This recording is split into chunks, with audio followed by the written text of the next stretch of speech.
Com vocês, programa Saber Viver, com Melissa Costa. Oferecimento Ocular e Hospital de Oftalmologia. Bom dia! O programa Saber Viver entra no ar para falar de prevenção. E nós recebemos a médica Virgínia Antunes de Andrade para esclarecer mais sobre as doenças sarampo e poliomielite. Além disso, teremos a presença de nossos colunistas e uma reportagem especial com o Ícaro Ambrosio, direto do Hospital Oftalmológico Oculare, para falar de problemas que podem causar cegueira, mas não apresentam sintomas.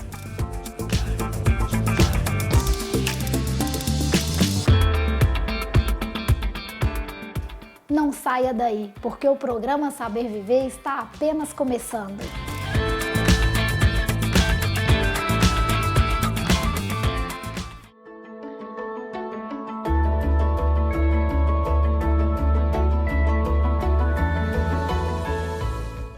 Ao meu lado, a médica infectologista doutora Virgínia Antunes, e hoje vamos conversar um pouquinho sobre a campanha de vacinação.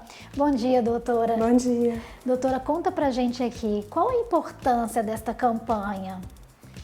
É importantíssimo porque a gente tem visto doenças que são erradicadas voltarem, né, no Brasil. A campanha de vacinação é sempre importante, independente da doença, porque doenças que são preveníveis, né, devem ser preveníveis. Então não justifica, né, pessoas adoecerem por conta da falta da vacinação, né, doutora? E você me disse aí que existem algumas doenças que voltaram, né, que retornaram aí, e o sarampo é uma dessas, e ele voltou a ser uma preocupação muito grande, né, doutora? Sim, voltou. Da mesma forma que nós vimos, né, no ano passado e no ano retrasado a febre amarela, o sarampo tem voltado no Brasil. Esse ano o número de casos foi um pouco assustador, principalmente no estado de São Paulo, onde a gente teve mais casos. E a doença está voltando, uma doença que já foi erradicada no Brasil, ela tem voltado e é uma doença que pode ser grave e pode inclusive levar a óbito. Você me disse que existem realmente vários casos. Até meados de julho de 2019 já foram mais de 400 casos aqui no Brasil confirmados do sarampo, doutora? Exato, isso mesmo. E doutora, como que você me explica assim, o retorno desta doença? Na verdade é a falta de vacinação. Né? A gente hoje vive num mundo globalizado, onde que as pessoas viajam muito, tem países que têm uma baixa cobertura vacinal e que ainda existe a doença. Então, hoje, como as pessoas viajam muito, esse vírus volta, né, ao Brasil. E se a gente não tiver uma taxa de vacinação, né, razoável, a doença realmente volta. Em 2016, o Brasil recebeu até da Organização Pan-Americana de Saúde, né, doutora, o OPAS, um certificado que acusava a eliminação da circulação do vírus. E, infelizmente, agora nós perdemos este título, né, doutora? Exatamente, porque se o vírus circula e não acha ninguém susceptível, para por aí, né? E infelizmente as pessoas elas acabam deixando de vacinar, né? E quais são os sintomas, doutora, do sarampo? O sarampo é uma doença febril, aguda e que normalmente acomete a pele. Então a pessoa começa normalmente com uma vermelhidão no rosto. Fica com aquela face que a gente chama de sarampenta, um pouco de conjuntivite, coriza, essa vermelhidão e dá um exantema maculopapular, que são manchas vermelhas disseminadas na pele, e essas manchas elas tendem a descamar. Também pode ter um quadro de tosse, pode ter diarreia, pode ter sintomas neurológicos, que são os que a gente mais preocupa, né, normalmente, que são complicações do sarampo. Além disso, o sarampo diminui muito a imunidade, a criança normalmente, né, que é mais susceptível, acaba perdendo muitos eletrólitos e pode eventualmente levar a óbito. É muito sério então, né, doutora? É muito sério. Doutora, realmente pode levar a óbito a doença? Pode levar a óbito por inúmeros motivos, né? Pode levar a óbito por conta de complicações neurológicas, meningite, encefalite, pode levar a óbito por conta desses distúrbios hidroeletrolíticos, que a pessoa desidrata, né, queda de pressão e pode morrer por conta disso, e pode levar a óbito também por conta de uma pneumonia, né, secundária ou sarampo, que também pode ser grave. Além disso, como o sarampo diminui muito a imunidade, a gente pode ter o que a gente chama de uma superinfecção viral ou uma superinfecção bacteriana, né? Porque por conta dessa imunidade o organismo fica susceptível e vem outras infecções por cima, né? Como complicação e podem levar ao óbito também. Na Alemanha, os pais que não vacinam os seus filhos recebem uma multa, doutor. Imagina se essa moda pega aqui no Brasil. Pois é, eu acho que é muito importante as pessoas se conscientizarem em relação à vacinação. Vacina é importante, ela previne você e seu parente, né? E são doenças que realmente podem ser muito graves. Então, a pessoa tem que dar a devida importância para a vacinação. Existem inúmeros mitos, né, referente à vacina, que vacina pode dar autismo, né, que vacina contém metais pesados, isso pode causar infecção. Isso são mitos, não é verdade. As vacinas que a gente usa, né, que o Ministério da Saúde usa na campanha nacional, são vacinas extremamente seguras, né? Normalmente a única complicação que a gente tem é uma febrezinha baixa, uma reação local, né, no local da aplicação. E que é normal também, que é normal, né, doutora? né? Então, assim, se tiver alguma dúvida, consulte seu médico, se pode vacinar, se tem indicação de vacinar, mas realmente não tem justificativa, principalmente as crianças, né? Que elas têm direito à saúde. E essa vacina, ela é fornecida pelo Sistema Único de Saúde, né, doutora? Sim, as vacinas em geral, quase todas as vacinas que são importantes, elas são fornecidas pelo SUS. Então, doutora, a gente volta, né, a falar muito aqui no Saber Viver, a prevenção é o melhor remédio. Exatamente, a prevenção é o melhor remédio, as vacinas são seguras, né? A gente deve vacinar, na dúvida consulte o seu médico, quais são as indicações, né? Normalmente a vacina de sarampo ela está indicada aos 12 meses de idade e aos 15 meses. O adulto também deve ser vacinado, todo mundo deve ter um cartãozinho de vacina e observar se já tomou pelo menos 2 doses na vida. Se a pessoa tem algum problema de imunidade, AIDS ou outras doenças que comprometam a imunidade, devem fazer uma avaliação prévia com seu médico para vacinar. Mas o importante, como nós já dissemos, é vacinar. Exatamente. Doutora, eu vou te convidar a assistir comigo uma matéria do Ícaro Ambrósio no Hospital Oftalmológico Oculare. Bom dia, Ícaro.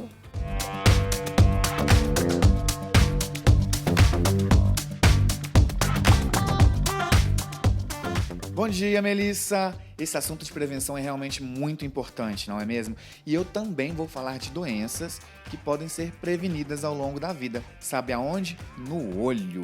Você aí de casa sabia que você pode ficar cego através de doenças que não manifestam sintomas? Pois é, para conversar sobre isso, ao meu lado, doutora Ângela Maestrini, médica oftalmologista do Hospital Oculare de Oftalmologia. Doutora, bom dia! Bom dia. Agora eu queria que você me contasse quais são essas doenças que não manifestam sintomas, mas que podem causar a cegueira. Bom, é importante saber que pelo menos 80% das doenças que causam cegueira são preveníveis. Então, como o glaucoma, o descolamento de retina, algumas causas de cegueira infantil, mesmo a degeneração macular, a gente pode prevenir aqueles casos mais graves, né? Que a perda da visão seja tão grande. Doutora, realmente é um dado muito expressivo, né? Já que 80% das pessoas acabam ficando cegas por conta de não irem ao consultório, fica a grande dica aí de manter exames preventivos, não é mesmo? Sim. A principal causa evitável de cegueira é a catarata. Então, a catarata é resolvida com uma cirurgia relativamente simples, mas a catarata tem a vantagem de que ela dá sintoma, o sintoma da baixa de visão. Então, o paciente sente a visão embaçada, né, que não está suficiente para as atividades dele e vai procurar um oftalmologista. E agora existem as outras causas que não dão sintomas, como, por exemplo, o glaucoma, que quando a pessoa vai perceber, ela já está com uma visão muito comprometida e não volta, né? É uma causa irreversível. E o paciente sente absolutamente nada. Então, se ele não for oftalmologista, ele não vai ter o diagnóstico. Doutora, essas doenças, elas manifestam em que período da vida? Assim, é diferente na fase adulta, para infantil, para terceira idade? Sim, em crianças é importante levar o oftalmologista num período bem precoce, não ficar esperando a época da alfabetização, como é uma coisa que se faz, né, popularmente, porque várias causas de cegueira só são preveníveis antes dos 6 anos de idade, que é o período em que a visão se desenvolve, a neurovisão, né, a visão neurológica. Após esse período, algumas causas já não têm mais recurso e a criança, às vezes, pode ficar com aquela baixa de visão para o resto da vida. Mais para frente, é importante corrigir os erros de refração, fazer um exame completo, porque se forem detectados alterações na pressão ocular, alterações na escavação do nervo óptico, alterações também na periferia da retina que poderiam levar a descolamento de retina, todas essas alterações poderiam ser tratadas e de forma a evitar, né, uma perda mais definitiva. E a partir do diagnóstico, como é o tratamento dessas doenças? Depende do diagnóstico, né? Então, por exemplo, na criança pode ser feita oclusão do olho dominante para permitir o desenvolvimento da visão no olho que está não dominante, né? Tratar as causas de baixa de visão nesse olho. Se a pessoa tiver diagnóstico de glaucoma, é importantíssimo tratar para que ele não que vá curar o glaucoma, né? O glaucoma, na realidade, não tem cura, mas ele tem controle e evita a perda da visão no futuro, né? A pessoa com glaucoma, ela pode viver e enxergar bem o resto da vida, desde que seja diagnosticado.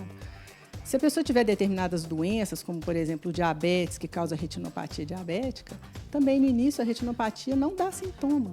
Às vezes a gente recebe pacientes com lesões muito graves, já perdendo a visão, com hemorragias, descolamento de retina secundários à retinopatia, que vem tratar tardiamente, que se tivesse feito o diagnóstico com, 1, 2, 3 anos antes, a gente teria recursos muito melhores, né? Então, a dica realmente é ir ao consultório do oftalmologista bem recorrente, não é?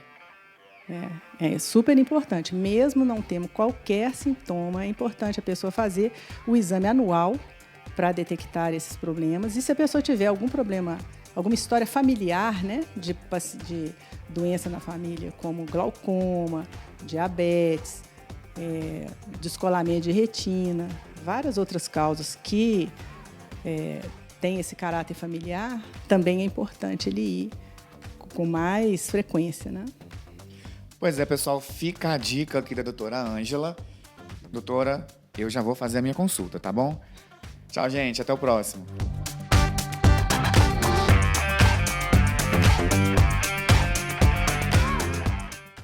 Muito obrigada, Ícaro. Olha, eu fico muito feliz em saber que você está aí cuidando um pouquinho da sua saúde também, viu, querido? Você aí de casa, é um intervalo rapidinho, nós voltamos já. Estamos apresentando Programa Saber Viver, com Melissa Costa. Oferecimento Ocular e Hospital de Oftalmologia. Essa é a Carlota Plus Size, uma moda jovem, moderna, democrática e feminina. Se existem padrões na moda grande, aqui na Carlota Plus Size, nós decidimos rompê-los. Venha você para a Carlota Plus Size. Restaurante Café Reitoria Grill, com vasto menu de comida mineira. Espaço aconchegante, criado com muito apreço para satisfazer os mais refinados gostos. Deliciosos cafés gourmet, drinks de café, brunch, café da manhã colonial e espaço para eventos. Avenida Carandaí, número 100, Funcionários, Belo Horizonte, Minas Gerais. Quando a gente acha que já viu de tudo na vida, tem sempre um novo motivo para a gente cuidar bem dos nossos olhos. Ocular e Hospital de Oftalmologia. Sua visão em boas mãos. Voltamos a apresentar o programa Saber Viver. Oferecimento Ocular e Hospital de Oftalmologia. O programa Saber Viver está de volta e eu convido agora a nossa colunista Ingrid Vilela. Bom dia, Ingrid.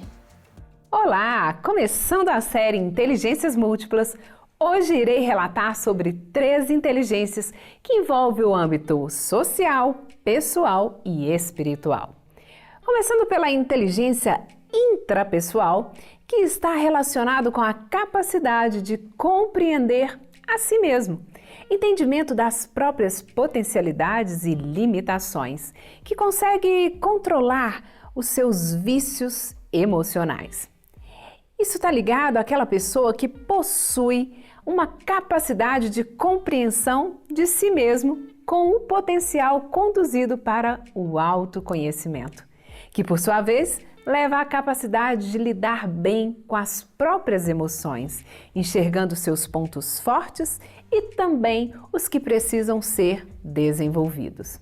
Para você que se identifica com a inteligência intrapessoal, escreva sempre que possível a respeito das suas características positivas e também sobre aqueles pontos que precisam ser melhorados em sua personalidade. As profissões indicadas para as pessoas que possuem esse tipo de inteligência é medicina, filosofia, psicopedagogo, psiquiatria, coach e juiz. Tem também aqueles que desenvolvem bem a inteligência existencial, que compreendem que há uma força superior que possui grandes capacidades de conexão com o divino, com a habilidade de questionar filosoficamente e refletir sobre a própria existência. Está relacionado com a desenvoltura espiritual. E para desenvolver mais essa inteligência, seja grato por tudo que o Criador tem lhe proporcionado, por tudo que você viveu e por todo o aprendizado que os momentos difíceis lhe trouxeram. E veja o que o sentimento de gratidão retorna para você através de fatos tão positivos. As profissões indicadas para as pessoas que possuem esse tipo de inteligência é ser líder espiritual, teólogo, filósofo e também artes cênicas. Além dessas inteligências que abrangem o pessoal e espiritual, a inteligência interpessoal envolve a habilidade de se relacionar e interagir de maneira positiva com as pessoas, percebendo as intenções, sentimentos, motivações e desejo dos outros, interação com as pessoas próximas e tem a facilidade para fazer novas conexões. E para desenvolver ainda mais essa inteligência, procure ler artigos, livros, revistas sobre psicologia, sociologia e filosofia. As profissões indicadas para essas pessoas que possuem esse tipo de inteligência é simplesmente a advocacia, ser treinador, gerente de vendas, político, comissário de bordo e coach. É claro que essa lista de profissionais, é uma opção ainda muito maior para todos os tipos de inteligências. E tem uma enorme variedade que não daria para citar todas aqui. Mas caso você hoje esteja vivendo um conflito interno devido à insatisfação profissional, conte comigo. Eu posso lhe auxiliar com ferramentas incríveis para você descobrir a sua verdadeira missão. E fique ligadinho, no próximo programa irei falar mais sobre inteligências múltiplas. Aguardo por você. Muito obrigada, Ingrid, mais uma vez pela sua participação aqui conosco. Eu volto a conversar com a doutora sobre a campanha de vacinação. Doutora, este ano, segundo o Ministério da Saúde, o objetivo é vacinar 95% das crianças de 0 a 5 anos. Esse percentual totaliza 11,2 milhões de pacientes que enquadram nessa faixa etária. Você acha que a estatística é conveniente? É muito conveniente. A gente deveria vacinar 100%, né? Mas infelizmente, infelizmente, algumas pessoas saem aí, do critério de vacinação, mas realmente é importante a mãe conscientizar, dessa necessidade da vacinação. No primeiro bloco, nós falamos bastante sobre o sarampo. Agora eu gostaria de falar um pouquinho sobre a poliomielite, pode ser? Pode. Me explica um pouquinho sobre essa doença. É uma doença que já foi erradicada há muitos anos no Brasil, felizmente, porque ela é uma doença bastante grave. A poliomielite pode causar sintomas inespecíficos ou às vezes nem causar sintomas, mas às vezes ela dá febre, dor de cabeça, dor de garganta, dor no corpo, diarreia, mas o problema maior da poliomielite são as complicações neurológicas. A gente pode ter acometimento da medula espinhal, pode ter acometimento do cérebro e o que mais chama atenção, o que é mais grave, é essa complicação de a gente perder a força, principalmente dos membros. Mais acometido os membros inferiores, normalmente é assimétrico, um lado é mais do que o outro, ou um lado é acometido e o outro não. E é uma paralisia flácida. A pessoa perde o movimento, perde os reflexos e isso pode trazer consequências para o crescimento e realmente... É muito sério, né, doutora? É muito Podemos sério. dizer assim, né? Muito sério. E a cura, doutora, assim, existe essa cura com tratamento? Na verdade, é uma doença causada por vírus que ela pode levar ao óbito. Quando ela não leva ao óbito, normalmente ela leva a sequelas, né? E normalmente leva a sequelas graves. Então, a pessoa pode ficar cadeirante ou pode ficar mancando, né, por conta dessas paralisias, depende do grau de acometimento.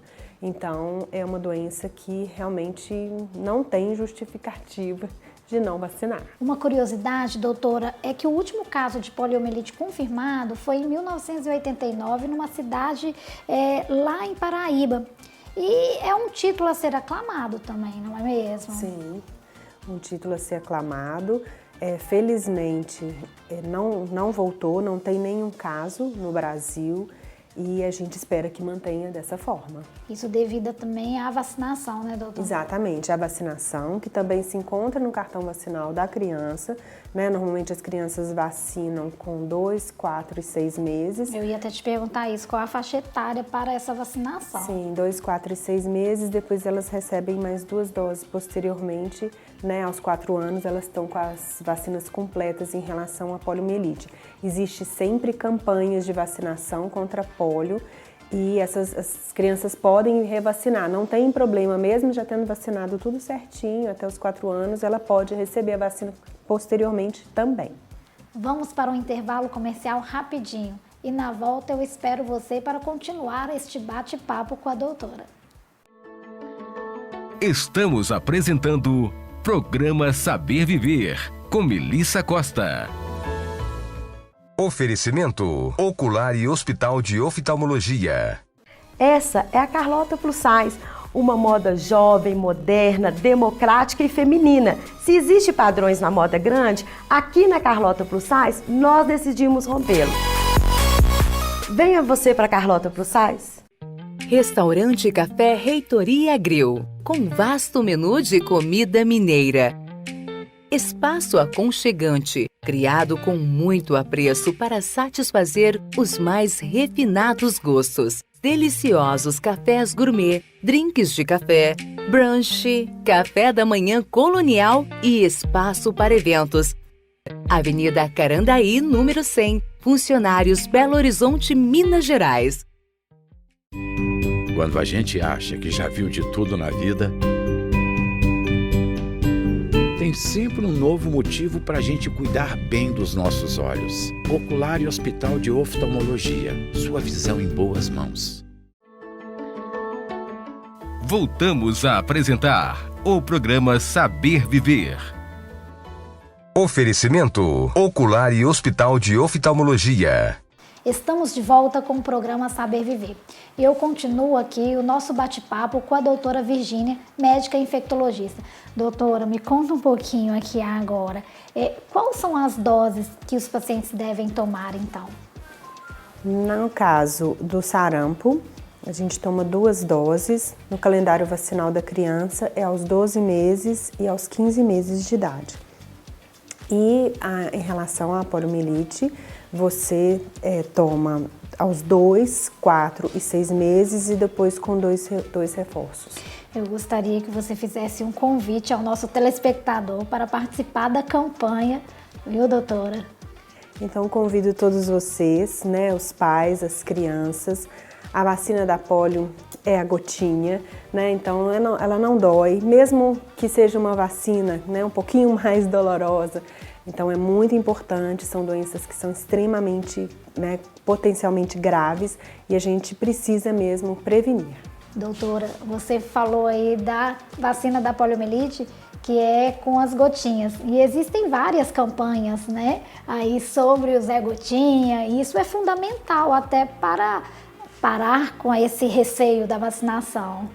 Isso, as crianças normalmente, né, elas ficam com um pouquinho de medo, né, da picadinha, e a gotinha realmente é muito mais fácil de levar e de convencer, só que na verdade isso não é o mais importante, né, mesmo sendo uma vacina injetável, é muito importante que a mãe tenha essa consciência, o pai tenha essa consciência, né, e leve as crianças para vacinar. As pessoas às vezes questionam, mas essa vacina não é segura, isso pode trazer doença, isso pode trazer autismo. Não, as vacinas são analisadas, né, com muita cautela.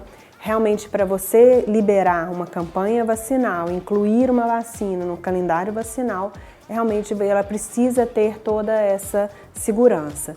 Essas doenças não podem voltar, isso traz consequências graves para o país, né?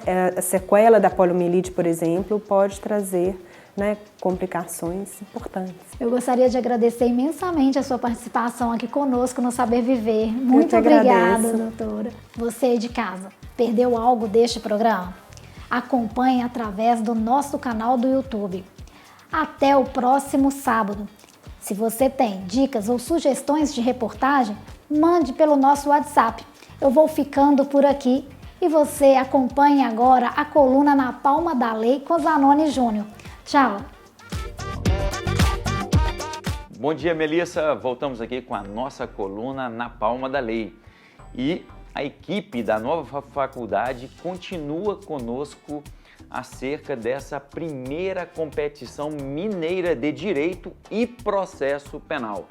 Doutor Fábio, essa competição, essa interação, essa integração entre alunos de outras entidades, por exemplo, Contagem, nós temos certeza de que estará representada pela nova faculdade e também pela FDCOM. Essa interação entre as instituições, entre o corpo docente, entre o corpo discente, isso é salutar à cognição do aluno? Bom dia, doutor Zanoni.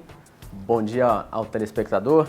Sem dúvidas, porque traz ao aluno essa oportunidade de interagir com os colegas das outras faculdades, certo? Diante de um caso concreto, como foi passado dentro do trabalho. No caso, uma agressão no âmbito doméstico e familiar. Então, esse contato com os demais colegas, além de ser muito salutar, mostra aí, com a finalidade do trabalho, uma interação com a prática também, porque traz um caso concreto, um caso real, passado aos alunos. Nós tivemos ciência que o doutor, juntamente com outros escritores, está lançando um livro, O Estagiário. Essa competição, ela tem uma certa afinidade com o seu livro? Sim, sem dúvidas, porque eu que estou no 8º período da faculdade, tenho uma vivência prática dentro do escritório desde o 1º período, conto no livro, junto com meus companheiros, para passar um pouquinho da vivência prática como estagiário, o dia a dia no fórum, o dia a dia nos tribunais, dentro do escritório. Sem dúvida tem a ver, toca sim, a competição do ICP e o livro.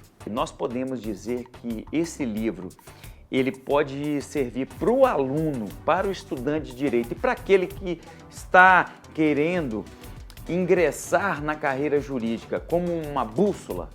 Sim, sem dúvidas, funciona como uma bússola. As dicas passadas ao longo do livro, do dia a dia, é muito importante a diligência, os estudos, isso tudo está sendo tratado dentro do livro e aquilo que a gente também aprende dentro das faculdades.